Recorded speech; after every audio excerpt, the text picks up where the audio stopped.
finally, in the audit process, you'd think about what are we going to do? What kind of actions are we going to take? So an audit isn't over once the charts are reviewed. And the next step is just as important. It's reporting the results and taking action internally to improve. So this is where we got to provide feedback for your team. What are the areas for improvement? What are the strengths? What did you do really well? I love to, when we do audits, I love to say, hey, listen, you guys are doing awesome. Like, there's not a lot I can change, but this one thing that you change, one, it's going to protect you, but two, it's going to allow you to generate a lot more revenue. And so that's really important. What training and support are you going to provide your providers who do need to improve? Hello and welcome to the Chris Wolfe Podcast on iCode Media. Today, we're going to dive deep into a topic that might not sound glamorous at first, but I guarantee it's important when it comes to your practice's success. We're going to talk about chart auditing, compliance, patient care, profitability. Before you hit pause or delete altogether, this is all not just about compliance and paperwork. It's not. It's really about articulating the complexity of the care that you provided to the patient. And ultimately, I look at it like a way for us to care better for the patient. Think about, how do we care for our patients? How do I make sure I can provide all the services that I want to provide for that patient that they need primarily, and then not have to worry about if I'm going to get audited or I'm going to have to pay the money back or how many times can I bill something. I don't want to worry about that. I just want to do the right thing for the patient. And documentation allows me to do that. It means I don't have to worry about if a patient goes south, right? Like, what kind of documentation do I want to have in a scenario where a patient has a bad outcome? I want to know that I did everything that I'm supposed to do by our clinical practice guidelines, by preferred practice patterns, and then I want my chart to reflect that. So even in the case of like a medical legal problem, right? I know my documentation is good. Chart auditing allows us to do that. It is not just about billing. It is not just about compliance. It's really about supporting the level of care that we provided for our patients. So super important, I think. So we're going to walk through the steps of an effective audit process and how to make that work for you and how you can actually improve your bottom line. So please stick around to the end. As always, be sure to subscribe to the podcast, write a review, share it with your friends, and support those who support us. The most common questions I get include, what ophthalmological codes or evaluation and management codes should I use? What ICD-10 codes do I need to bill with this CPT code? What CPT codes can be billed together and what can't? And my favorite, how do I manage a patient who has diabetes who comes in for a quote-unquote routine eye exam? These questions really highlight the confusion and uncertainty that serves as a daunting hurdle for providers, makes it more challenging for them to care for their patients and provide those patients with the best opportunity for a lifetime of ocular health and clear vision. That's why we built iCode Education, for this specific purpose. Our mission is to provide optometrists with resources to help you understand disease states, revenue cycles, and billing and coding so that you can put that on autopilot and truly care for your patients. Check out iCodeEducation.com. That's EYECODE education.com. We've developed a premier billing and coding bundle that includes all of our billing and coding resources in one place. We also have a 10% discount code just for listeners of this podcast. Enter the coupon code EYECODEMEDIA22 at checkout. We'd love to work with you. Check out iCodeEducation.com. Hello, dedicated optometrists. Are you looking for a way to support your patient's vision and overall eye health? Let me introduce you to Vision Edge Pro, a visual performance supplement that stands out in our profession. Vision Edge Pro contains a balanced blend of mesozeaxanthine, lutein, and zeaxanthine in a 10-10-2 ratio. This combination has been scientifically shown to increase macular pigment density, which enhances visual performance, including contrast sensitivity and vision in glare situations. Additionally, Vision Edge Pro provides 300 milligrams of DHA and EPA, fulfilling the daily requirements for omega-3s as recognized by the leading health organizations. This ensures your patients receive the essential nutrients their eyes need for optimal health. Whether it's for everyday screen use, night driving, or enjoying the outdoors, Vision Edge Pro supports your patients in seeing their best. Recommend Vision Edge Pro for your patients today and help them achieve clearer, healthier vision. Contact your local MacuHealth representative for more details. Vision Edge Pro, because your patients deserve the best in eye health. Go to MacuHealth.com and use the coupon code PODCAST2024 at checkout for special discounts. So let's start with why, as always. Why do we audit charts? If you're like most of us, most doctors, you're probably thinking, I don't need another thing on my plate to do. I've got a lot of patients. I've got other HR things I've got to worry about. So here's the reality. Charts audits are essential for these three reasons. First and foremost, patient care. Good documentation leads to better patient care, and audits help us identify gaps in our clinical documentation. And in many cases, it will even allow us to see where we can improve our decision-making and patient outcomes. Because now we're looking at it with another critical eye, or if you're looking at it with a trusted colleague, then that trusted colleague might be able to make recommendations like, hey, I noticed that this happened, and have you looked at the new guidelines on this, or the new clinical practice guide, the preferred practice patterns on that, or have you seen this new study related to that? So I find that really helpful when people come in and I have them do that for my practice as well. Number two, compliance. We operate in a heavily regulated industry. Medicare, Medicaid, commercial payers, they all have their own rules, and those rules can change at any time. And so regular audits obviously ensure that our documentation keeps us in compliance with these ever-evolving standards. And then revenue integrity. Number three, revenue integrity.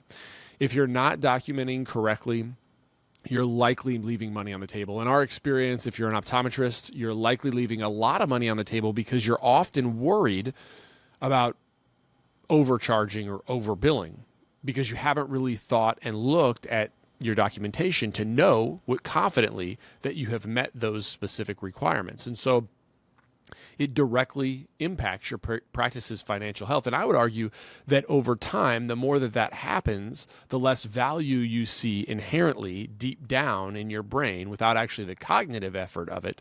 But when we feel like something isn't valuable to our practice because we're not charging appropriately for it or billing appropriately for it, then oftentimes we have an incentive or a little drive to maybe not do it as much.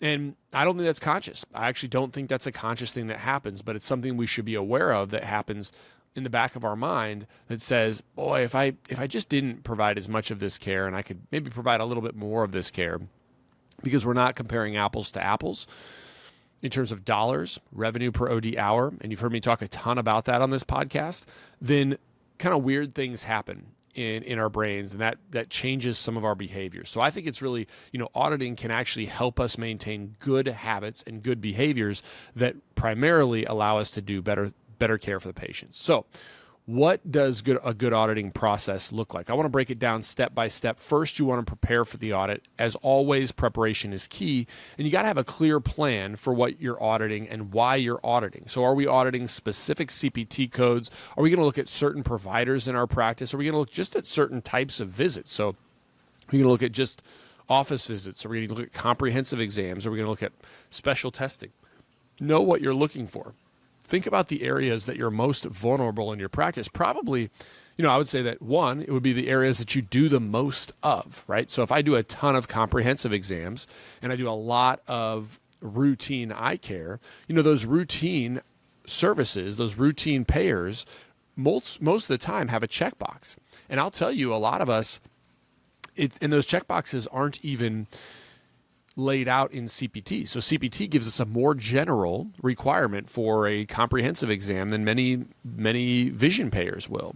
And so some vision players will be as granular as the types of binocular testing they want to see. Well, if they're asking for one of those things and you're not doing one of them, they can come back and recoup all that money or downcode it for you. So no, is it that we're doing a lot of those specific types of services?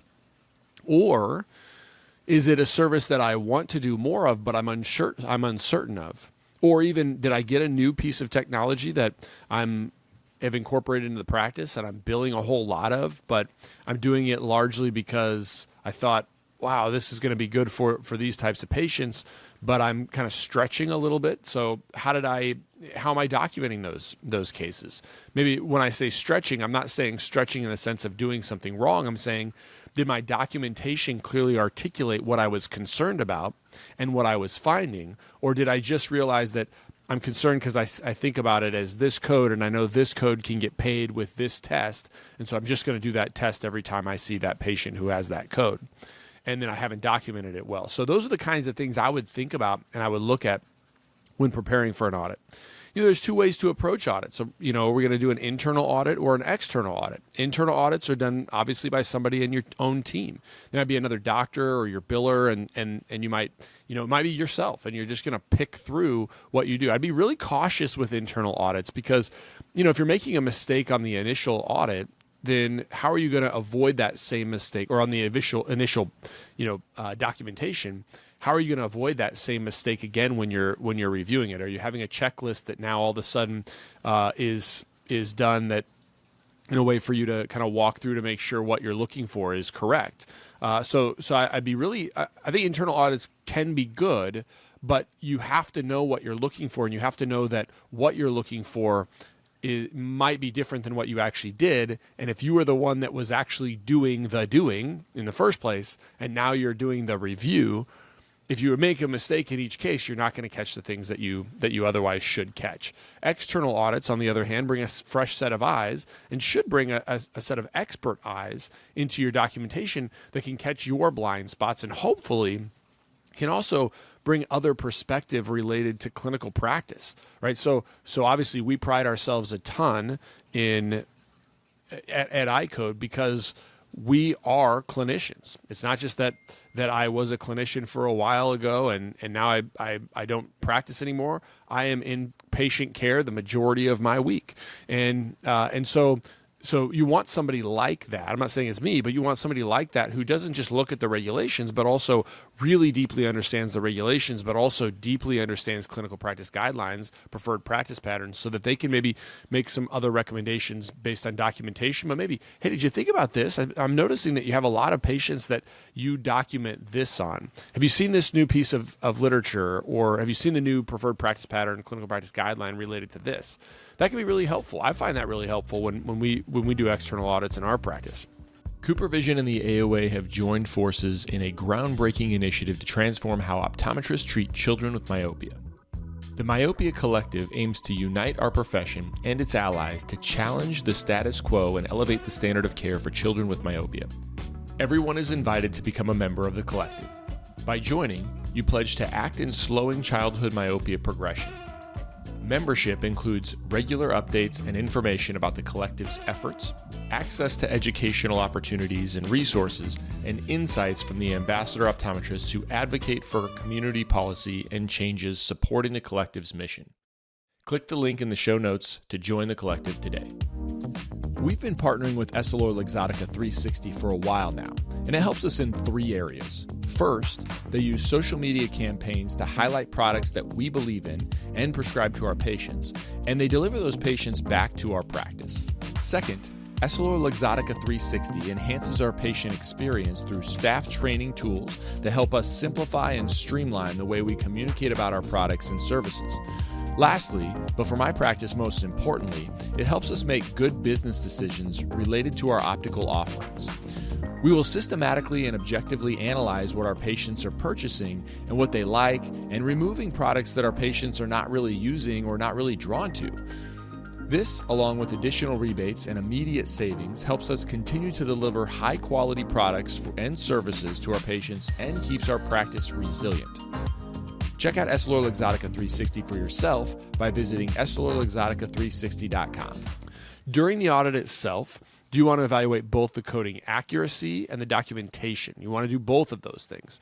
So you want to make sure that you're using CPT properly. You want to make sure that you're using the correct ICD-10 codes that are describing the situation as clearly as possible, and then also linking the correct CPT codes to ICD-10 codes. I mean, it happens way more often than you'd think, where people just aren't getting paid, and the payer thinks, well, this isn't getting paid, but or excuse me, not the payer, but the biller who's submitting in your office might come back and say, hey, or they might even just write it off because the payer says it's not useful for that ICD code, and you might not even ever know it. And it's just that maybe the 04-123 got billed with an optic nerve OCT instead of H40.013, right? Very common. You know, if a patient has dry eye and a glaucoma, as a glaucoma suspect, it's easy to see those codes similarly and have one code, if you're not paying attention, go with something that is not going to be paid. So just looking for things like that. Medical necessity. Are you documenting the medical necessity for specific tests? Are you providing signatures and dates? Are you actually finalizing your charts in the EHR? Are there clear follow-up instructions? Are there clear documentation to initiate medications or continue medications? Those are areas that I think are really important. One of the big ones is really thinking about focusing on medical necessity. You know, does your documentation tell the true story of what the patient needed from you on that day? If your notes don't clearly paint that picture, you're at risk during an audit. And then finally, you know, in the audit process, you'd think about, what are we going to do? What kind of actions are we going to take? You know, so an audit isn't over once the charts are reviewed. And the next step is just as important. It's reporting the results and taking action internally to improve. So this is where we got to provide feedback for your team. What are the areas for improvement? What are the strengths? What did you do really well? I love to, when we do audits, I love to say, hey, listen, you guys are doing awesome. Like, there's not a lot I can change, but this one thing that you change, one, it's going to protect you, but two, it's going to allow you to generate a lot more revenue. And so that's really important. What training and support are you going to provide your providers who do need to improve? So let's think a little bit about another question I get asked all the time, which is auditing worth the time and effort? And my answer is absolutely 100% yes. Here's why. First, better documentation, I believe, as I've stated before, leads to better patient care, better patient outcomes. And better patient outcomes and better documentation leads to better compliance, which reduces your risk of audits by payers, and it also reduces your risk of anxiety. You can go home at night knowing that your charts are done, you've done a good job. If something happens, you don't have to think about it anymore. So that documentation ensures you're capturing the revenue you deserve. And I want to give you an example. You know, one practice, not just one, but practices I work with all the time.